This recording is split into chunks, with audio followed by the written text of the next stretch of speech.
Okay, we can get started now. Bonjour. Welcome everyone. Thank you so much for joining us. I'm Shayla Mantowi-Hubner. I'm a research associate at Johns Hopkins. I'll be helping facilitate this webinar today along with my colleague, Melissa Walls. Um, I am Anishinaabe Wigwam First Nation, and I'm Bear Clan, and I'm currently calling in from Albuquerque, New Mexico. And again, just want to say thank you for joining us today for our webinar, the introduction to the Indigenous Evaluation Framework and Toolkit with our presenter, Kase Cragg. And on behalf of the Johns Hopkins Center for Indigenous Health and the NIDA-funded P50 Center of Excellence, also known as CIRCLE, we are super excited to have you here today. CIRCLE, just a little background about CIRCLE, is short for Community-Driven Indigenous Research, Cultural Strengths and Leadership to Advance Equity in Substance Use Outcomes. And this project focuses on addressing substance use disparities. And we have a website that you can also go to find more in-depth info and learn about all the various parts of CIRCLE, the projects, and the fellowship we offer, as well as resources and other programs. And this webinar today is part of an ongoing series that we host. And again, we're just really honored to have you join us for this conversation.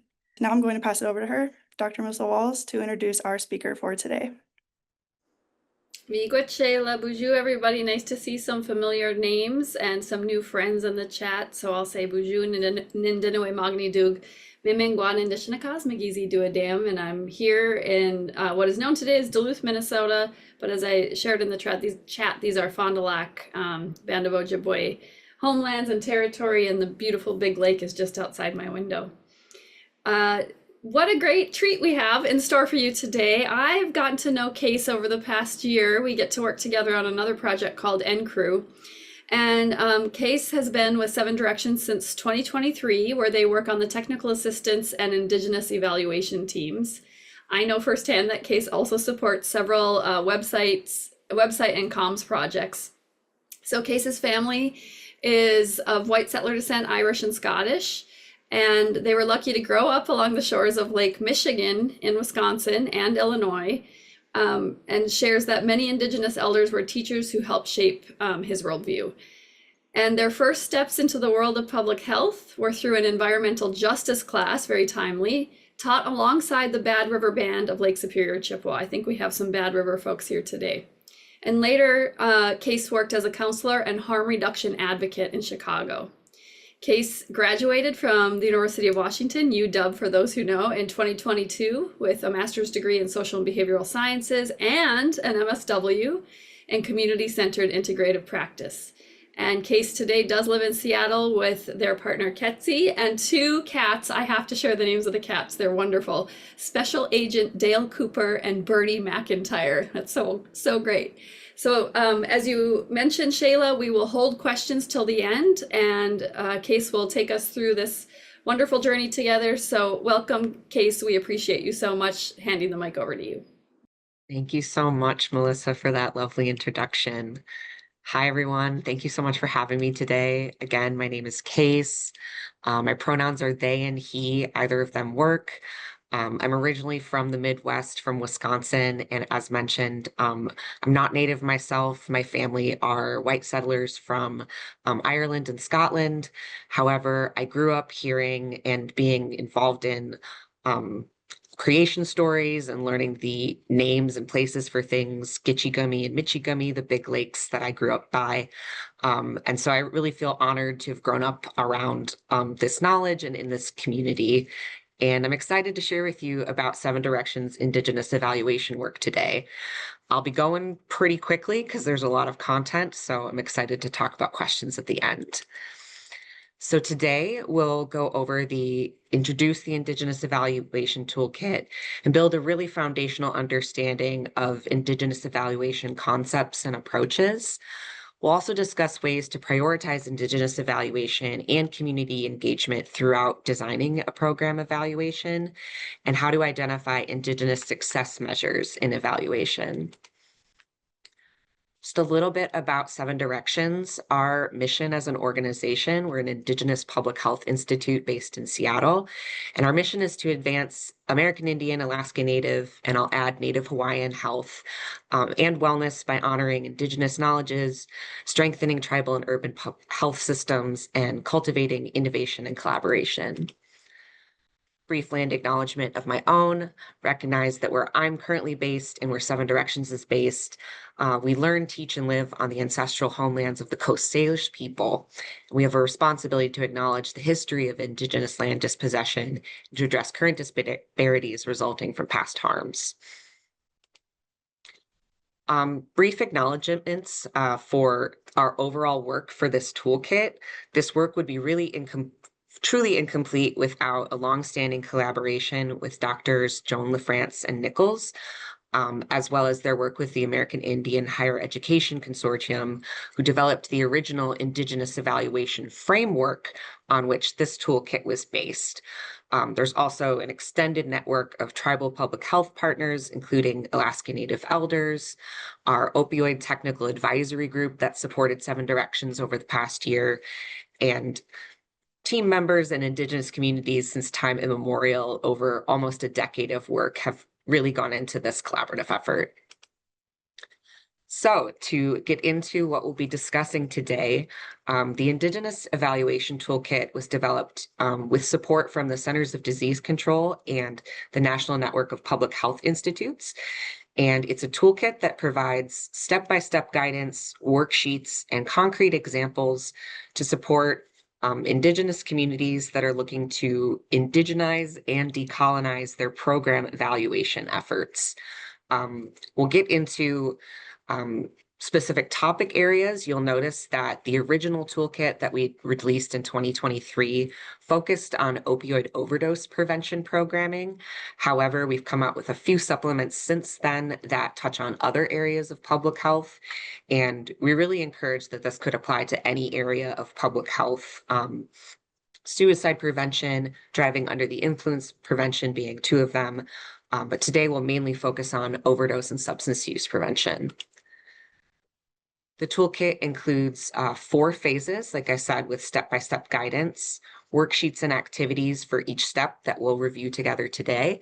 And it also includes overall vignette or a fictional companion story that walks you through examples of how a program such as one of your own could incorporate some of these tools.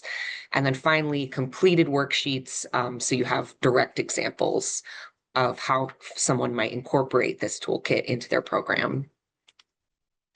These are those 3 supplemental toolkits, the suicide prevention toolkit or supplement, impaired driving prevention, and then adverse childhood experiences prevention. And each one has a slightly different vignette, some more urban focused, some more rural focused, to give kind of a wide variety of programs that might be accessing this.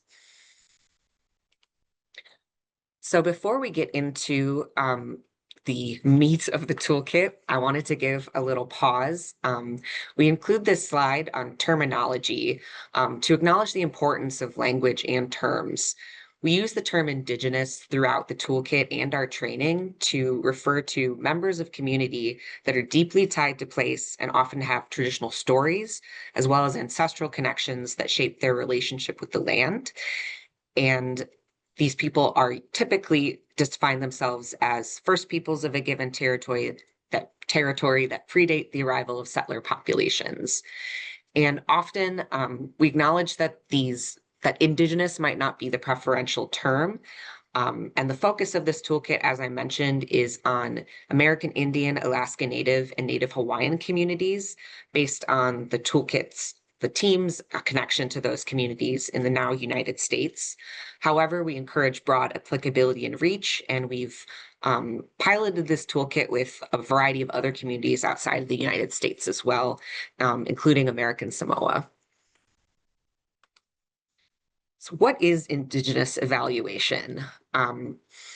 Indigenous communities have always engaged in review and reflection, and so the process of Indigenous evaluation is not new.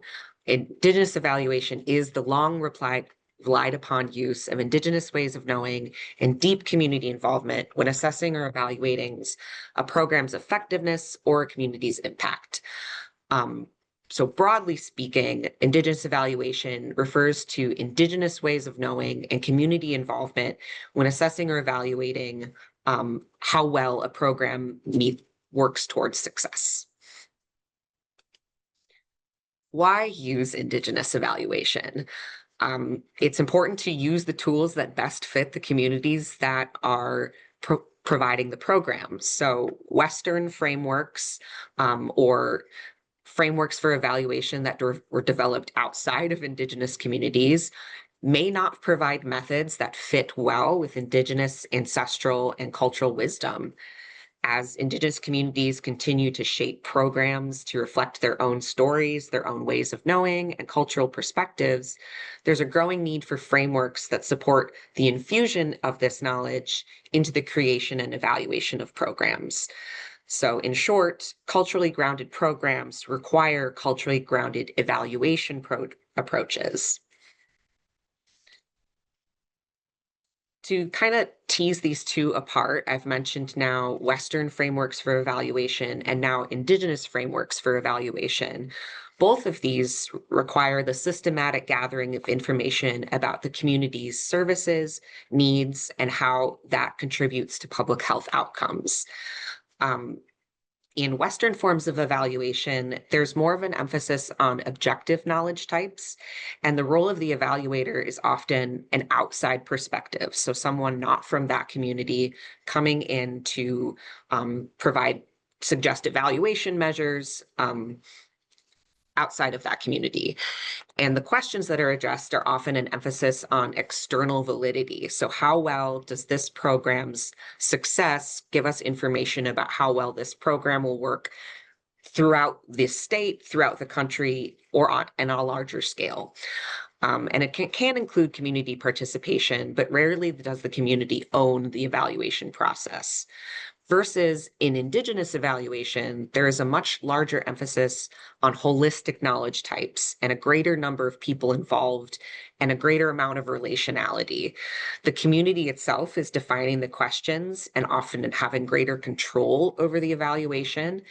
And there's an emphasis on local relevance. So what works for this community, this tribe, or this area might not work outside of this specific context. So less emphasis on external validity and more internal. And finally, a deep community involvement and ownership. We're focusing on building capacity for the community to conduct their own evaluation and owning their own data. So rather than sending the evaluation out to be analyzed and then receiving that data back, all of that analysis is happening internally. Importantly, Indigenous evaluation and Western evaluation approaches can be combined through a practice known as two-eyed seeing. So two-eyed seeing refers to see from one eye with the strengths of Indigenous knowledge and ways of knowing, and from the other eye with the strengths of Western knowledge and ways of knowing. So I encourage everyone to keep that in mind as we're talking through different ways to incorporate Indigenous knowledge, that these aren't discrete categories. There's overlap and flexibility between these two types and these two worlds or ways of knowing. As I mentioned earlier, this is all grounded in Dr. Joan LaFrance and Dr. Richard Nichols' Indigenous evaluation framework. There have been several Indigenous evaluation approaches documented in the research and grade literature, but none as thoroughly documented or applied as the Indigenous evaluation framework. And this framework relies on four foundations: reliance on cultural values, incorporating Indigenous ways of knowing, ensuring community engagement, and heavy use of metaphor. We won't touch as much on metaphor throughout the rest of today's talk, but I will say metaphor can be an extremely helpful way to communicate the need for evaluation or the purposes of the program. So sometimes in this training, we talk about evaluation being like a journey down the river. So throughout, we're looking for landmarks and ways to let us know that we're making progress towards our overall journey of health and well-being for our communities. Those foundations are then translated into core cultural values of supporting Indigenous knowledge at the core. Again, people of a place. So what works for our community or for one community might not work for another. And there are specific strengths for specific communities. There's a focus on centering family and community in all projects, honoring the individual gifts of everybody involved in the evaluation, and then finally respecting tribal sovereignty and data governance throughout both the project and the evaluation. And these values are then infused into actionable steps that the team, your team, or any team can work through at their own pace. So it follows a cyclical process of 4 phases, all surrounding around a community's goal centered in a health outcome. We're going to focus mainly on our first phase today, but I'll talk a little bit about how it flows into the other phases. Those Indigenous evaluation values, just a little bit more in depth on them. So for Indigenous knowledge, we're honoring multiple ways of knowing, and we have a moral responsibility to reflect and use on what is learned. I'll talk a little bit more in a few slides about types of Indigenous knowledge and how that might be incorporated into an evaluation. As I said, people of a place focuses on including the local context when telling the evaluation story. So this can include both what's been happening in the past year with regards to funding or struggles when telling the story of your program, but also time immemorial. What was the story of this space, this area, and this community for the past 200 years of history? And respecting what works well in one setting may not translate to others. As I said, centering family and community. So more so than in maybe Western forms of evaluation, greater community engagement, and more participatory methods of gathering knowledge and data. And there's a greater focus on community level outcomes. So in many mental health programs, there's an emphasis on individual health outcomes. So if a person goes through a mental health treatment program, for example, a lot of the evaluation scores can be based on the overall average of a person's score from point A to point B, which can give you a lot of information. But in Indigenous evaluation, we're focusing more on how well does the community respond to this program and not just an individual. And finally, honoring our gifts, measuring multiple ways to acknowledge accomplishment or measure accomplishment, and ownership and control of all data, so respecting sovereignty. As I mentioned before, throughout Indigenous evaluation, to measure success, we're wanting to focus or ensure that we're measuring all Indigenous knowledge types. These are also not discrete buckets, so there's overlap between all of these. But in Indigenous evaluation, we talk about 3 different types of Indigenous knowledge.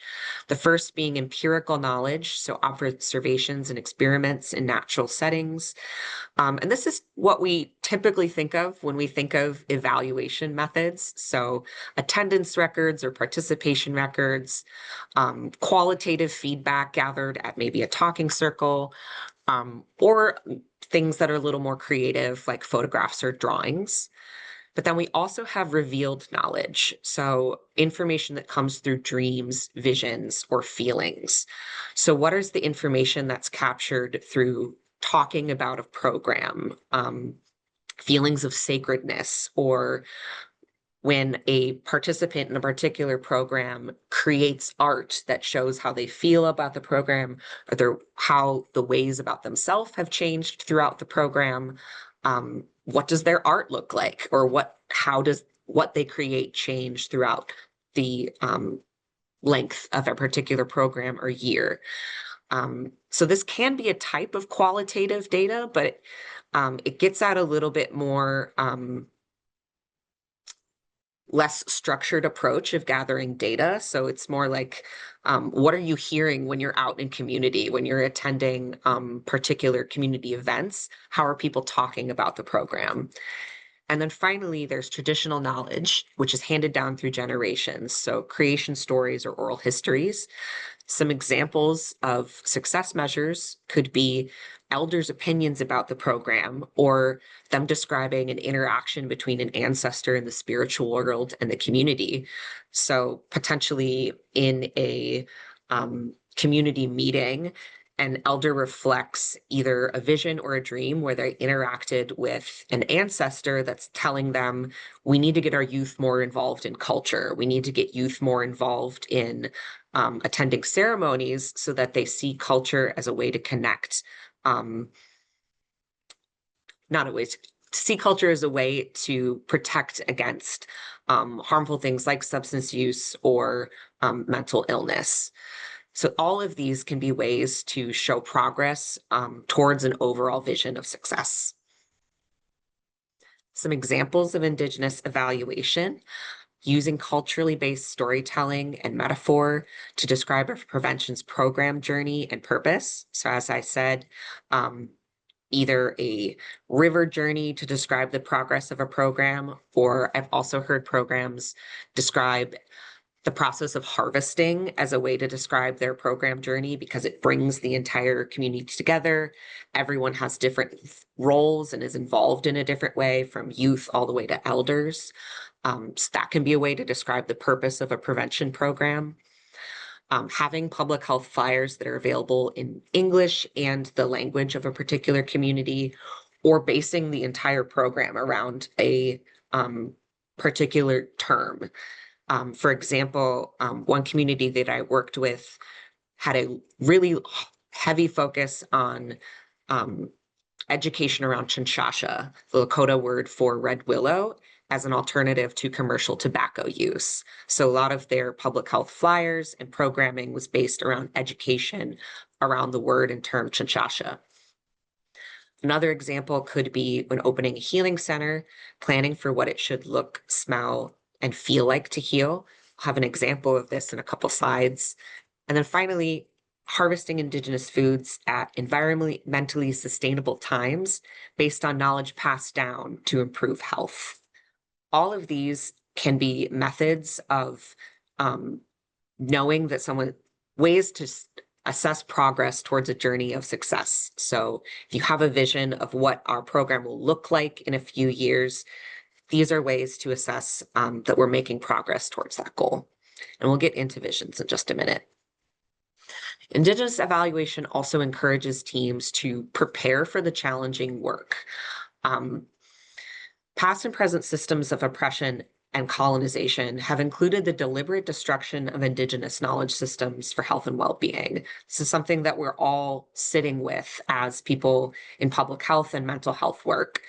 It's important to acknowledge that there's an emotionally challenging weight to substance use prevention, mental health prevention, and intervention efforts. And holding space to have discussions about this emotional weight is an important first step for teams to explore whether to include things like ceremony and prayer or other healing approaches in your work together. Additionally, fostering an atmosphere of support and celebration can help teams restore and replenish for the emotional, physical, and spiritual capacity to approach this difficult work in a good way. So not only is Indigenous evaluation asking you to check in more intentionally with your communities and involving them in the process, but also intentionally checking in with yourselves and your teams to not lose yourself in the process of this very intense work at times. So as I have kind of alluded to, now we'll get into phase one. In Indigenous evaluation, the evaluation activities are viewed as part of a cyclical process of learning and taking action, in which evaluation is interwoven with program design and implementation. It can also be viewed as a living process of continuous reflection and action that's grounded in the relationship established between the team and the community, rather than just a one-time reflection of a past state. And this is a relational model that keeps community consistently at the center. So as you see, the community goal is at the center throughout the entire process. We're going to focus today on that phase one, envision and design, because it has the most meat or the most amount of steps and work. And the rest of the phases are more to reflect and adjust as you go. So just checking time real quick. In the toolkit, phase one is the first phase that's critical for all the journeys. As I mentioned, there's 4 steps within phase one: visioning, gathering or program components, identifying success measures, and then knowledge gathering. Step 1 of phase one focuses on preparing for the journey with building relationships, really building that foundation of both your team's relationships and that connection to the community. And figuring out ways to integrate evaluation throughout program design. So it asks teams to identify a program vision, engage in self-reflection, encourage input and feedback from different advisory communities or other entities, and then identify your key resources to use throughout the program. So as an example, when the Indigenous Evaluation Toolkit was originally being developed, they worked with Wabanaki Public Health and Wellness, and one of their foundational visions, or what they asked themselves in their evaluation questions, were, what does it need to feel like when you walk through the door? What does it need to smell like or even taste like? What does it need to look like in this building in order to feel like this is a healing space? And that was their overall vision of, or how they measured their goal for their evaluation, is if we want a space that looks and feels and smells like a place of healing, we need to come up with landmarks along the way of, does it smell like sweetgrass when someone walks in, or does it smell like a more clinical space? And what does our community need specifically to create a building that both evokes healing in the physical space, but then from all people? To get into a little more depth, what makes a strong vision? It's a vivid description of a program's impact and community, using senses as they're helpful. It's an ideal future state grounded in a group's values. And it's brief and motivating, yet powerful. So to use some examples related to potentially a substance use program, first vision, we no longer mourn opioid or overdose related deaths and the loss of community members.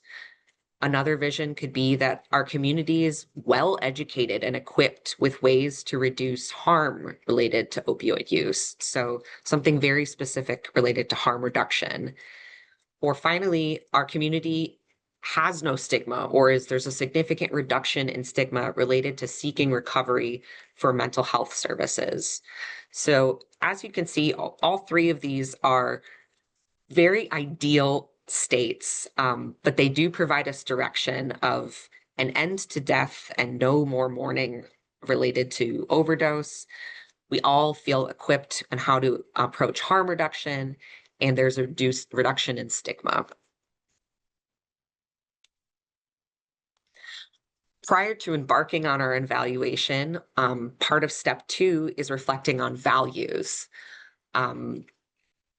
Values are principles that are values and principles are taught, and they guide and motivate us throughout our program journey. They come from stories, languages, and our relationships to where we come from, our lands, all beings in the cosmos. And in order to really embed ourselves in Indigenous evaluation, it requires the integration of our values and principles. So as each one of us completes an Indigenous evaluation or completes any type of evaluation, it's important to reflect on what are the values of our community versus the values that might be held by the funder, and how might those work together or might come into conflict, and how do we hold space for all of those. So the toolkit provides a worksheet and space for the team to reflect on those values and how to approach them best. I've noticed we're a little short on time, so I'm going to speed through this one. Indigenous evaluation also asks us to think a little bit more in depth about community engagement.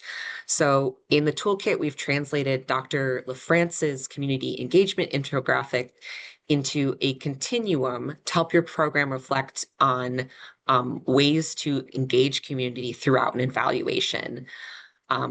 So there's three kind of categories on this continuum. The first being control, so ranging from an evaluator controlled to a more community engaged or controlled evaluation.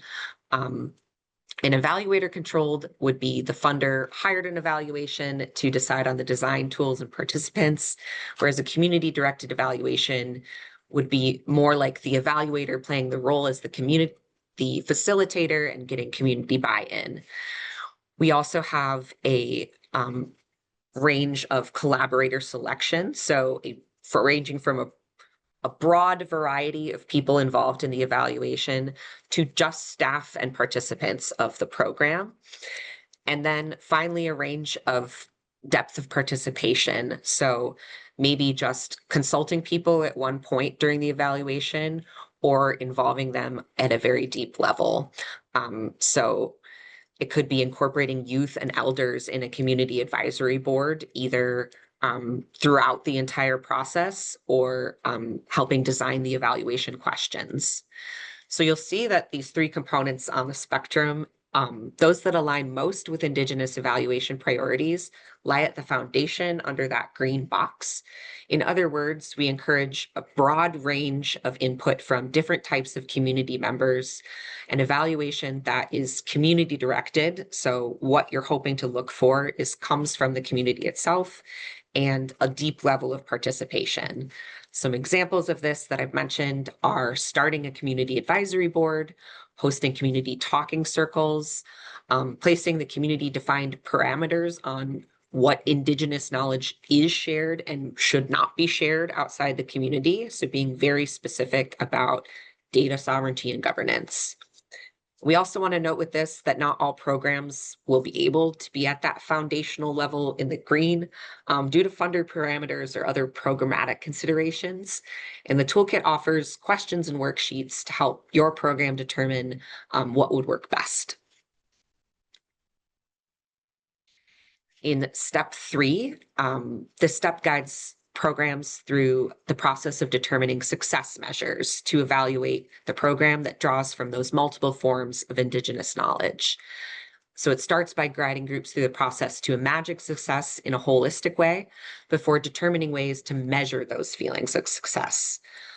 Step 3 is very similar to developing the outcomes and impacts columns in a standard public health logic model. And it's similar to developing those indicators that would go in a logic model, but distinct in that it incorporates multiple forms of knowledge and are meaningful and aligned to what the community's visions and goals are.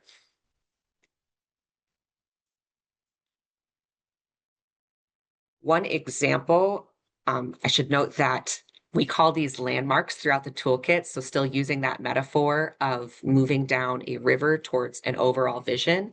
Landmark is a success measure that lets us know we're making progress towards our journey. So as an example, if the vision is our community is well educated with ways to reduce harm related to opioid use, one potential landmark could be people who are using or have used substances are increasingly involved in community events. And that would show us that not only is there a stigma reduction, but those who have lived experience are becoming more involved in the community and can better educate the rest of the larger community on how to support efforts of harm reduction.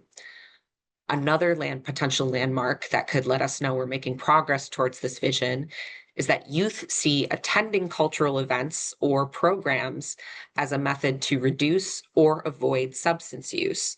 So in other words, youth see attending cultural events or see culture as prevention, as its own harm reduction method. So you can see that the landmarks can be really embedded to what would work within the community and what the program is intending to accomplish. So if the program wants more engagement in culture, we're putting that directly in the program or in the evaluation plan in the form of these landmarks. No, I'm going really fast with these. And finally, for step 4, you would plan out the how and when you will look for these progress towards landmarks. So we call this planning for Indigenous knowledge gathering activities, or in other words, mapping methodologies. So this looks like determining your Indigenous knowledge gathering activities, creating a calendar, which gets a little more specific about how and when you'd gather that knowledge, ensuring you're attending to protocols of Indigenous data sovereignty and governance, making sure there's a proper permission to conduct knowledge gathering activities, and making the overall evaluation planning transparent to the community, involving the community throughout, whether that's through community listening sessions or through regular presentations, share outs, etc.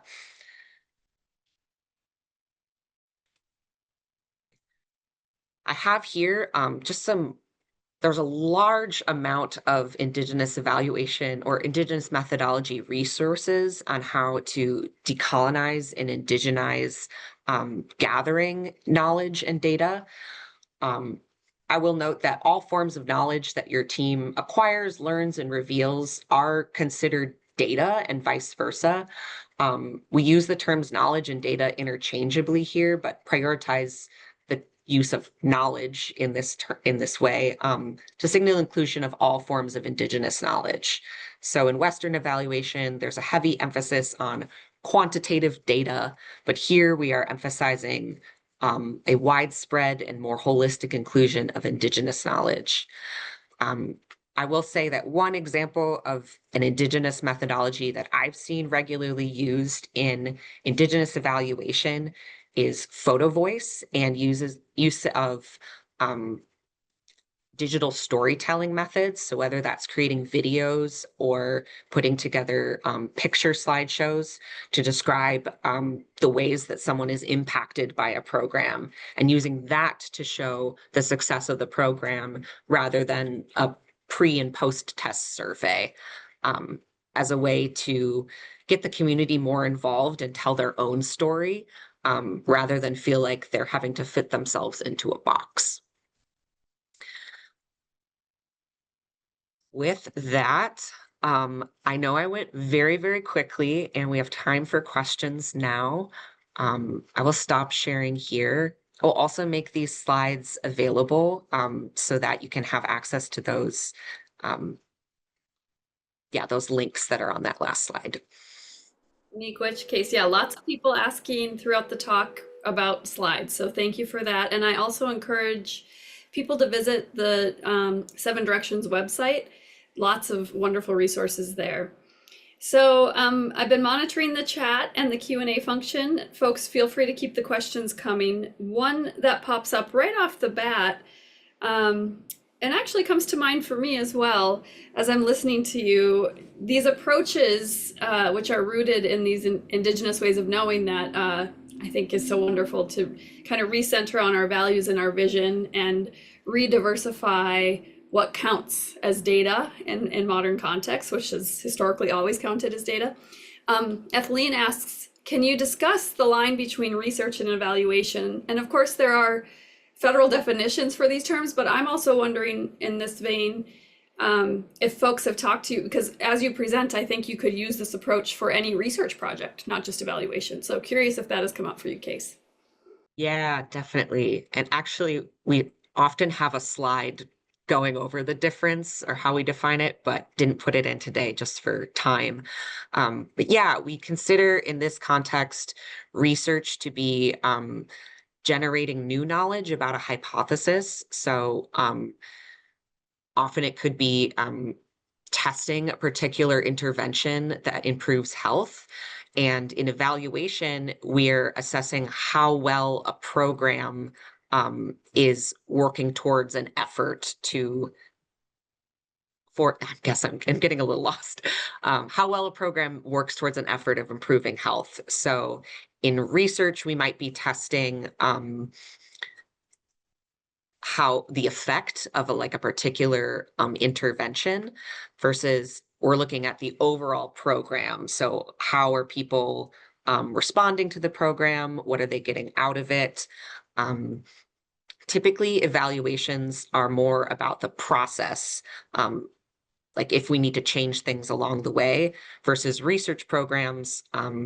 You have to like set your hypothesis and your parameters at the beginning. They really don't want you to change anything. And then you provide your intervention and then see what happens on the other side.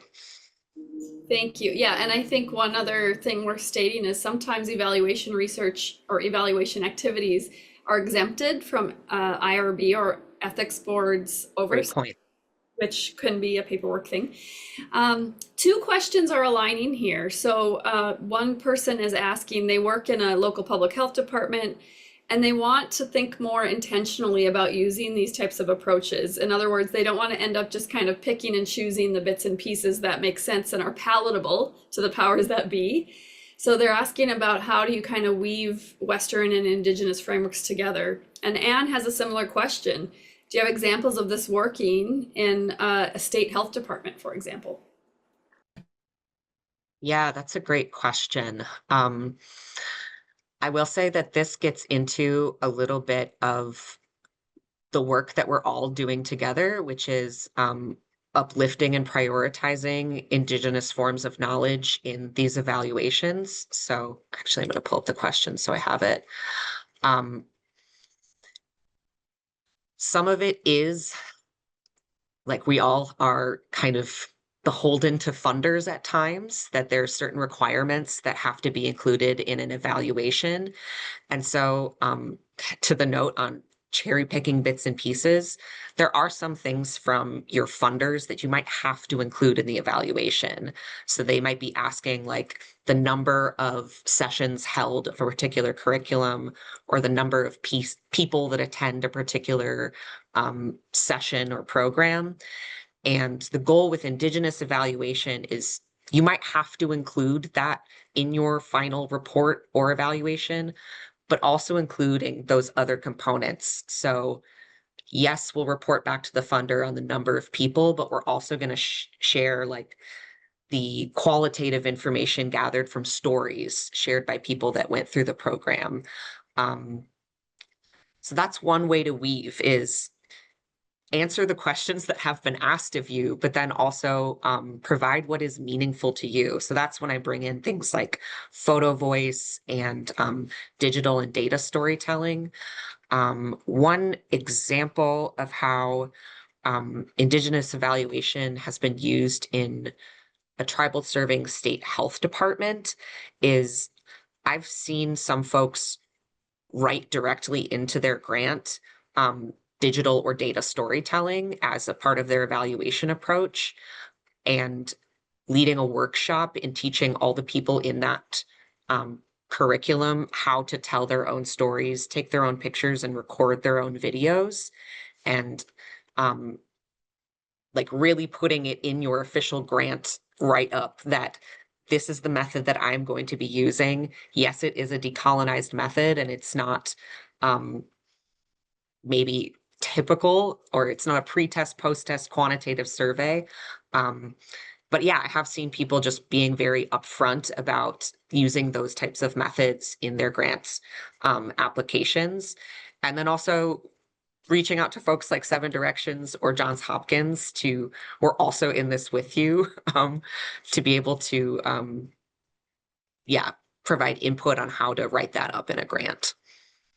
Yeah, that's a great point. And Pamela Silas is saying we need to grow more evaluators in Indian country and allied evaluators, I would add, because then, for example, like this toolkit is something that you all can cite in your grant applications. And now there's so many publications on Indigenous research approaches. And I'll add a little editorial for that last question about braiding or blending.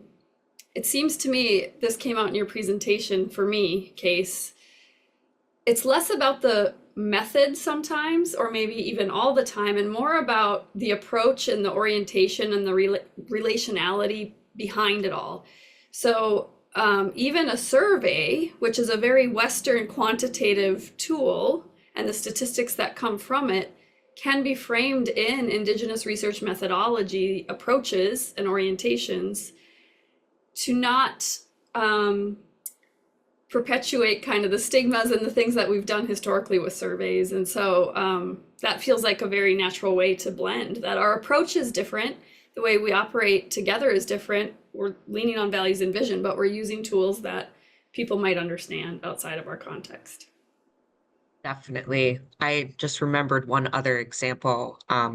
As a part of our technical assistance work, I'm working with a team to develop a survey for their youth internship.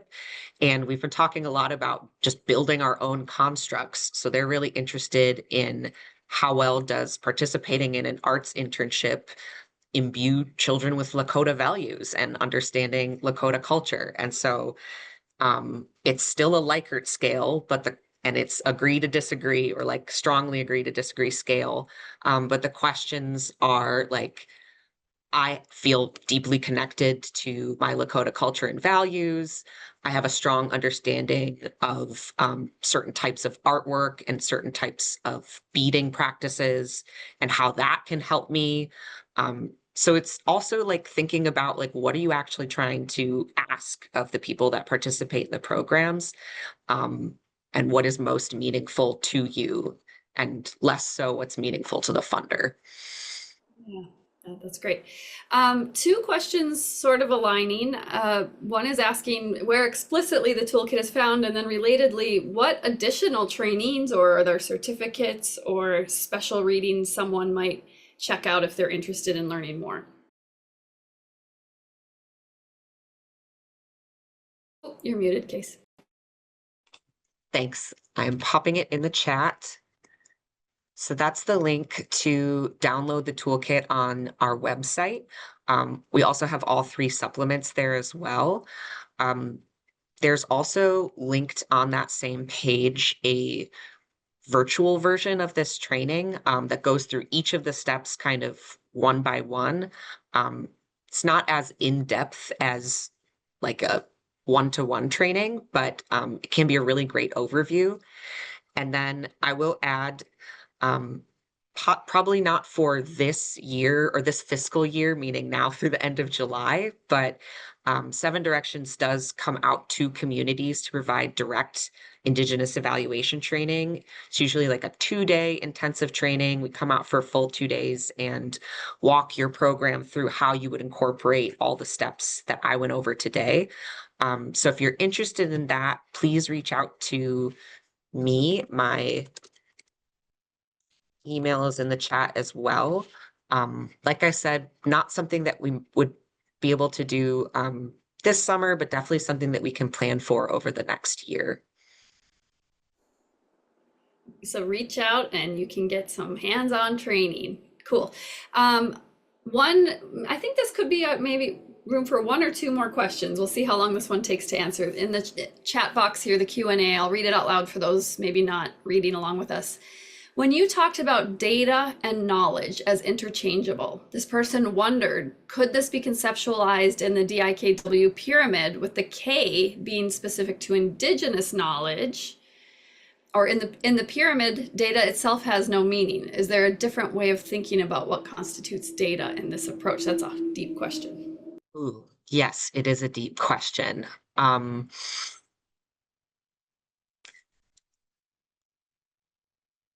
yeah, I think I don't I want to give a deep answer, but I think the short answer is yes. I think a lot of what this approach gets at is we are thinking about what constitutes data in a different way.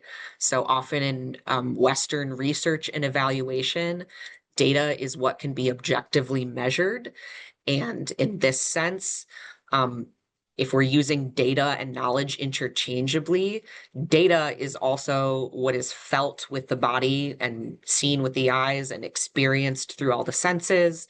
It's also what is connected or shared ancestrally or through the spiritual world. It's the lessons that we get from nature. All of this is important data that can tell an individual that they're either making progress or not making progress towards healthy life. Um, yes, in short, we are asking ourselves to deconstruct and decolonize how we define data and instead think of it as holistic forms of knowledge.